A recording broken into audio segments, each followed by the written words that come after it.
Hi, hope you're doing good. Well, we're here today to talk about my 5 current favorite literary fiction obsessions right now, okay? Um, so let's just get into it. The first book we're going to be talking about is The Safekeep. And those of you who read it, you know how awesome this book already is, but I gotta say, it just blew my mind, okay? Like, the writing was just so immaculate. But before I even get further into this, The Safekeep is by Yael Vander Wouden. I so badly want to call her Sabrina Vanderwoodson, but Yael sounds really cool too, all right? But basically, The Safekeep is about these 2 women who find themselves just inhabiting the same house for a small period of time, and they kind of end up falling in love with each other. But the love part is kind of, really not the bigger thing in the book. So the book is about Isabel, who is really wanting to protect the memory of her mother, of her late mother.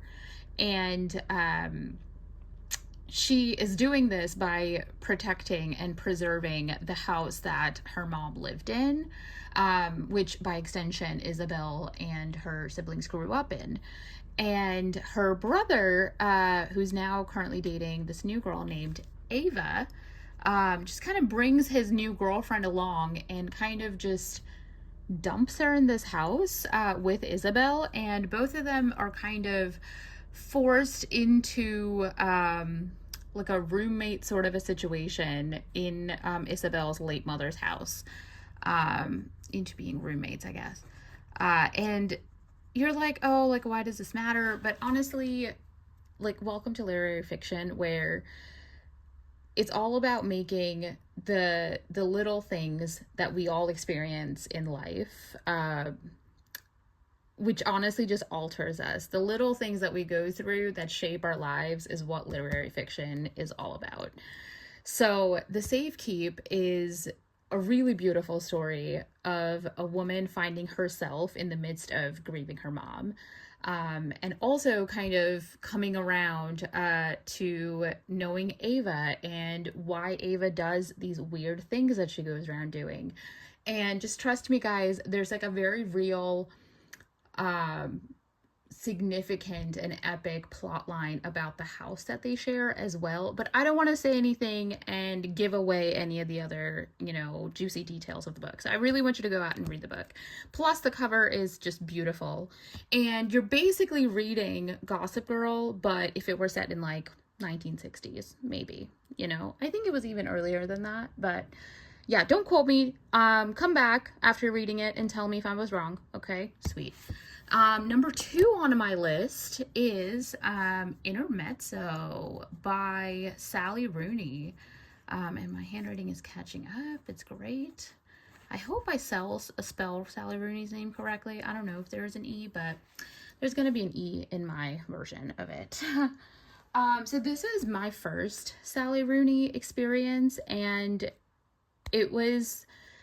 I didn't even know what I was like gonna go in finding. Honestly, like I didn't know what a Sally Rooney experience really means or entails, but like I just kind of like dove in head first, and it was so good. It was just so good.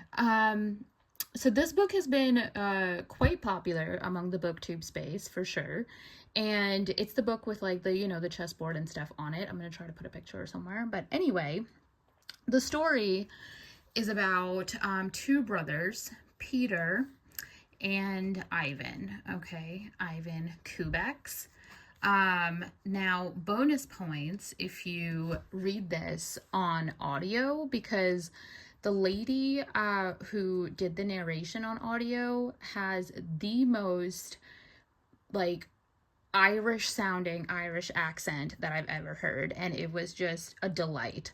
The whole story was just so much better, and I don't think I could have quite gotten the same experience had I just read it. I did pair the audiobook with an ebook, and I ended up, I think, buying the book. However, I lent it, so I don't have it here to show you guys. So Anyway, getting back to the sordid tales of Peter and Ivan. Basically, Peter is in the midst of kind of navigating um, his love life, his personal life, and he's a lawyer in his like 30s, and his long lost love, Sylvia, is someone who he can't really see life without. Meanwhile, he's also very interested in this new person that he's met, who's a college, who's like a college aged lady, and she's just kind of like excited by life and just really excited about just the silliest things in life. And Peter just finds her interesting and her intriguing. However, Sylvia's been a pillar in his life, and he kind of can't, so he's trying to navigate both of these relationships. And I think it was just very lovely, very beautifully done. And then you've got Ivan, who is this chess playing savant, really. And he's definitely on the spectrum. And Sally Rooney does like an immaculate job of presenting the way both of these characters would kind of think. Like their internal monologues is just so different from each other, and also portrayed so directly to us. It was an honor to read it. Honestly, I was touched. I was just moved. Everything was great. But anyway, back to my synopsis.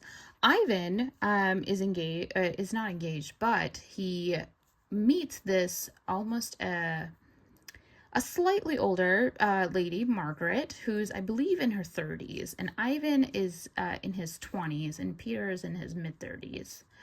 And Margaret is kind of navigating getting out of a relationship, and she kind of meets Ivan, and they both start this age disparate relationship. And it's very beautiful to see both Peter and Ivan's interactions, and how they are both navigating their own respective personal lives.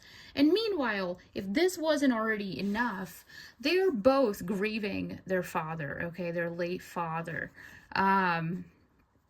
Which is what brings these two, who would have normally been kind of aloof, and I wouldn't say they were necessarily very close brothers or close family members. However, this death of their father is what kind of really brought them together, and it's just a lovely story of all of that. So anyway, I hope I didn't give away too much stuff, but those are my first two picks. All right, let's move on to the third one. My God, I get to do the little page flip thing. It's great. I'm like really digging this. Oh my gosh, my third pick is Orbital, and it is by, oh look, I have the book right here. It's great. So the book is by Samantha Harvey, and as you can tell, it is the Booker Prize winner. What? This was my first, I think, prize winner that I really thoroughly enjoyed. As you can tell, I really did a lot of tab work on this book, and it is a prized possession of mine. And I just love it so much. But anyway, the story is about, I don't know, I forget exactly how many astronauts, but basically they're in space. I want to say there's 5, but I'm probably going to be proved wrong.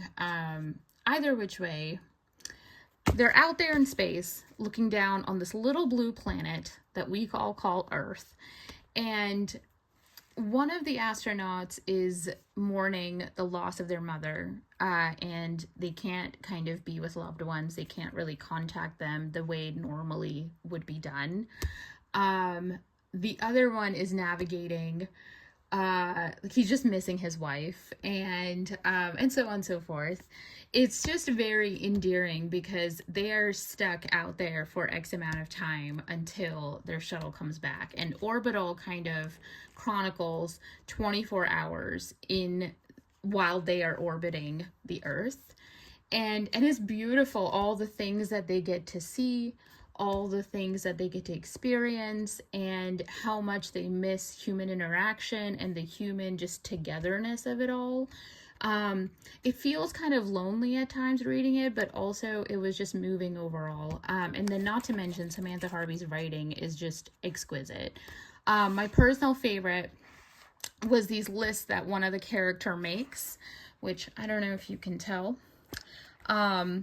She makes these lists of reassuring things, and I loved that she included the earth below, mugs with sturdy handles.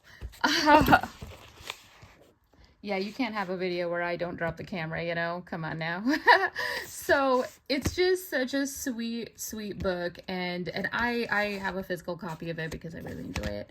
Actually, most of these I do own. Anyway, okay, so my third pick is definitely My Year of Rest and Relaxation, and by Otessa Moshfegh. So good. And of course, my personal copy I have now loaned out. So hopefully it comes back to me.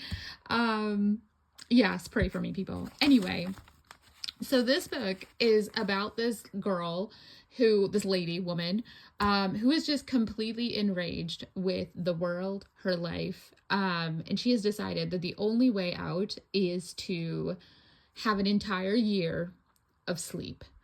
And it's really awesome because I feel as a woman in the 21st century, honestly, at any point in the Earth's history, women have always been rageful. We just have this burning rage inside of us. We don't even know the main character's name in the book. We just kind of assume that we're all her because it fits. The puzzle pieces fit. We don't even know what she's angry about, but we know that it must be true, right? Like, all of her anger is completely valid. And you kind of navigate as she abuses various pharmaceutical drugs to induce a coma-like state of existence. And you kind of just follow her on this journey and to see whether she gets that rebirth that she really has been looking forward to. So that is my pick. If nothing else, it is absolutely hilarious, and I believe it was shortlisted for one of the awards as well. But don't take my word for it. Just read it. Just read the book. Okay, give it a shot. All right. And then I guess we're at my last one. Oh man, we're already here. Okay. So my last pick is Anxious People, which is by Fredrik Backman. I don't know if I'm saying his name right. I'm so sorry. But anyway, this was again one of my first experiences with Fredrik Backman, which I've heard extremely good things about Beartown and the many other books that he's written. I think he has a new one coming out just now, actually, as well. However, Anxious People is also on Netflix if anyone is interested. It is set somewhere in Sweden, and I believe it is in Swedish. However, you can have like English and whatever, it's all good. It's portrayed really well. The reason it has made it here is because it is just a lovely story that is also hilarious and heartwarming all at the same time. It is about a bank robbery gone awry. This person tries to rob a cashless bank. And naturally when they get there, the teller very kindly but rudely tells them that, hey, this is a cashless bank and I don't have anything to give you. And so the robber just runs out of the bank mortified, with no cash, with nothing to show for his efforts at this point, and runs into the first door that's visible and kind of runs up the apartment building, which that's what it ends up happening. And the first door that he finds unlocked happens to be an open house for said apartment. And there's about, 7 or 8 people in the open house as well. There's 2 couples, an elderly lady, and yeah, and a banker, okay, that are just looking at the house as one would in an open house. And so all of a sudden, because the robber has a gun, this is now turned into, from a failed bank robbery, it turns into a hostage situation. And the whole thing is just so hilarious. And you just have to read the rest of the book to find out if The robber gets out. Does he really get the money? Do the hostages make it out alive? What happens at the open house? The police are called, and so the whole thing is very intertwined and just beautifully told. I read this on audiobook, and I highly recommend that. Next time when I read this book, I'm probably going to immersively read. The accents, the way the audio narration acting was done was just so beautiful, and it really like helped bring the whole story to life for me. But yes, so there you have it, people. Those are my 5 favorites right now. Thank you for listening, and see you soon.